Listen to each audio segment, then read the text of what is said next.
அன்பிற்குரிய சகோதர சகோதரிகளே, நாளை மறுநாள் தமிழகத்தில் பாராளுமன்ற தேர்தல் நடைபெற இருக்கிறது. இது ஒரு முக்கியமான நாள். சமூகத்திற்கு தேவையான முடிவை எடுக்கக்கூடிய நாள்.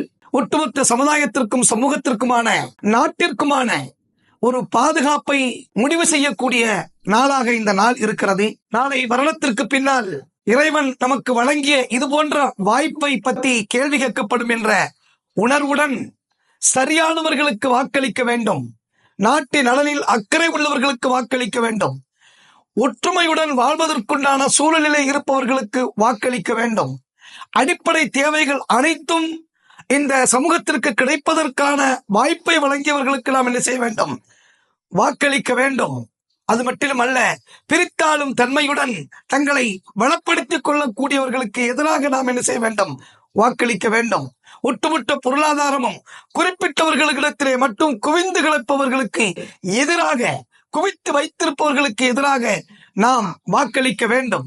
இந்த அடிப்படையிலே நாம் நமது வாக்கை எந்த வகையிலும் நாம் இழந்து விடாத வகையில், விற்று விடாத வகையில் முழுமையாக தன்மானத்துடன் வாக்களிப்பதற்கு நாம் முயற்சி செய்ய வேண்டும்.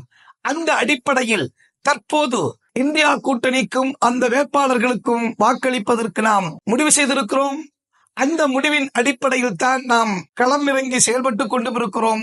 இந்த அடிப்படையில் அன்பிற்குரிய அருமை சகோதர சகோதரிகளை, 100% வாக்களிப்பை நாம் உறுதி செய்யும் விதத்திலே நமது செயல்பாட்டு திட்டத்தை அமைத்துக் கொண்டு நாளை மறுநாள் நாம் அளிக்கின்ற வாக்கு முழுமையாக இந்த சமுதாயத்தை கட்டி எழுப்புகின்ற, சமூகத்தை மேல் எடுத்து கொண்டு வருகின்ற, இந்த நாட்டின் பாதுகாப்பை உறுதி செய்கின்ற, இன்னும் வளமான இந்தியாவை உருவாக்குகின்ற ஒரு சூழல் உருவாகுவதற்கு இறைவன் அருள்பாலிக்க வேண்டும் என்ற இந்த பிரார்த்தனையுடன் நீங்கள் அனைவர்களும் முழுமையாக வாக்களியுங்கள், வாக்களியுங்கள், வாக்களியுங்கள் என்ற உறுதியை நாம் எடுத்துக்கொள்வோமாக.